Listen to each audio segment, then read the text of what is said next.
Mesdames et messieurs, bonjour. Soyez les bienvenus pour cette nouvelle édition de notre journal de 15 heures au sommaire de l'actualité.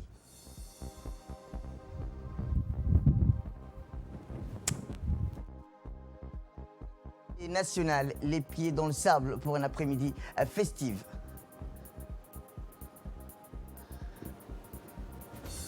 Et enfin, dans l'actualité internationale, l'Inde, le pays, passe le cap de 2 millions de cas pour le Covid-19.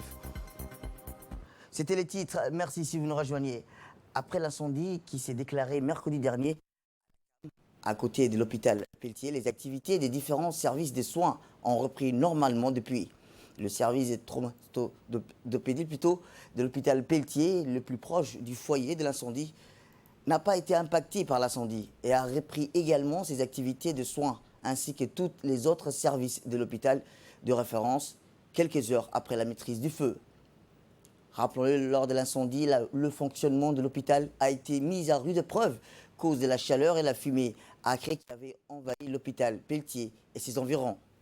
Cependant, les patients hospitalisés au moment de l'incendie ont été sécurisés avec l'évacuation vers 3 différents hôpitaux de la capitale, à savoir la CNSS, l'hôpital Chéreau et l'hôpital militaire, à bord des ambulances bien équipées en présence des médecins et des infirmiers afin de garantir leur sécurité et par précaution, et c'est là pour une courte durée. Une fois le feu maîtrisé, les patients sont retournés vers leurs lieux initiaux dans les différents services de l'hôpital général Pelletier. Selon les responsables, tout a été rentré actuellement dans l'ordre. Eh bien, une équipe de la radio-télévision de Djibouti a rencontré ce matin les responsables des services de l'hôpital Pelletier et ont été interviewés où ils ont donné leur impression sur la reprise des activités. Nous avons déplacé ces malades dans le cadre de sécurité parce que l'incendie s'est déclaré près de l'unité d'oxygène et donc pour plus de sécurité, nous avons déplacé ces malades. D'accord ?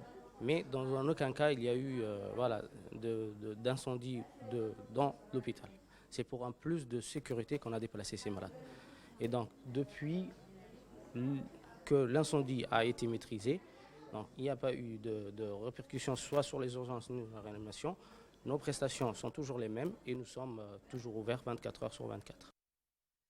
Eh bien, autre actualité nationale, je vous le disais dans le titre, les activités sportives initiées par les élus musicaux, les activités musicales consacrées pour le mois de août se sont déroulées cette fois-ci à la plage Cesta, organisée au cœur de la ville. Cette journée a tenu toutes ses promesses devant une foule assoiffée de spectacles, d'ambiance, raison de Covid-19. Rappelons-le, les stars des doyens de musique djiboutienne ont assuré le show. Ce fut également l'occasion pour les jeunes de faire une démonstration de leur talent.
Éducation sportive, cette fois dans le cadre des activités sportives initiées par les élus locaux en vue de lutter contre et de protéger la jeunesse de la commune de Balbala des drogues et de la délinquance juvénile, de la violence interjeune.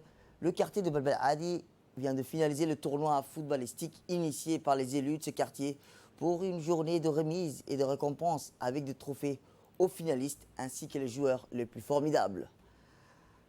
A noter qu'une délégation des conseils communaux conduite par l'initiateur du programme, en l'occurrence M. Idriss Bachir, s'est rendue sur le terrain pour non seulement remettre les trophées aux gagnants, mais aussi de sensibiliser la jeunesse de Balbala Adi des drogues nuisibles pour leur santé et détruisent leur avenir.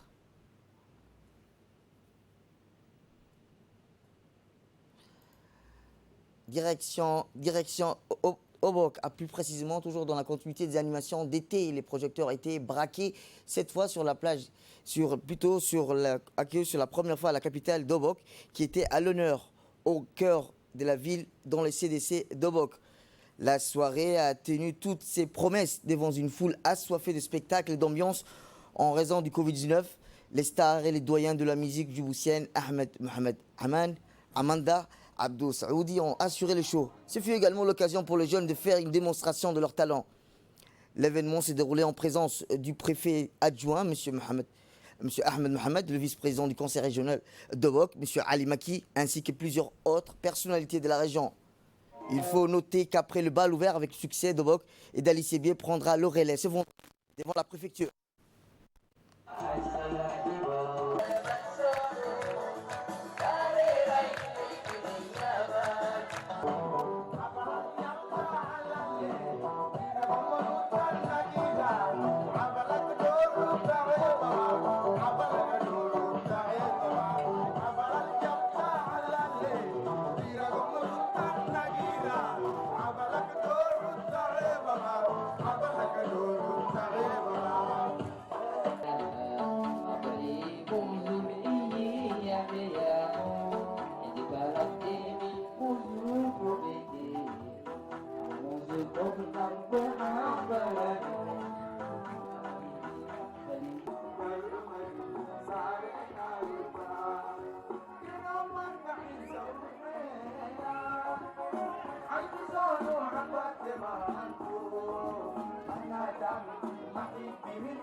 Actualité internationale au Soudan, les pluies torrentielles ont fait 10 morts et bouleversé la vie de plus de 50 000 personnes selon l'ONU.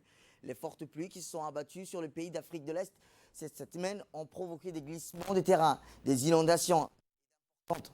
Le Soudan enregistre pour le moment 10 morts et plus de 3000 maisons ont été endommagées ou complètement détruites. Malheureusement habitués aux fortes pluies qui tombent chaque année entre juin et octobre, les Soudanais doivent encore une fois cette saison survivre aux inondations liées aux crues du Nil. Et dans l'actualité internationale, au Rwanda, l'emploi la méthode musclée pour faire respecter les restrictions mises en place contre la propagation du Covid-19. Chaque soir, dans les stades du pays, les personnes accusées d'avoir enfreint le couvre-feu de 21h ou de ne pas avoir porté leur masque comme il se doit sont réunis sur les gradins pour écouter les messages du ministère de Santé diffusés dans le haut-parleur des arènes. Les séances surveillées par des gardes armés s'achèvent à l'aube. Les participants sont ensuite renvoyés chez eux avec l'ordre strict de mettre en quarantaine. Depuis que les premières personnes infectées par le Covid-19 se sont manifestées en Afrique, le Rwanda a mis en place des protocoles stricts pour endiguer le virus dès que possible. C'est tout pour cette édition. Merci à vous de nous avoir suivis. Restez avec nous pour la suite de nos programmes télévisés.